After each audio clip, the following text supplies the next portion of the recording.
देश की राजधानी नई दिल्ली में सोमवार 10 नवंबर की शाम उस वक्त हड़कंप मच गया जब लाल किले मेट्रो स्टेशन के पास एक चलती कार में धमाका हो गया।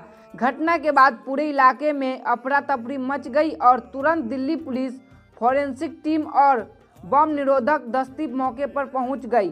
फिलहाल पुलिस ने इलाके को घेर लिया है और जांच जारी है। आज सुरक्षा कारणों से लाल किला को अगले 3 दिनों के लिए बंद कर दिया गया है।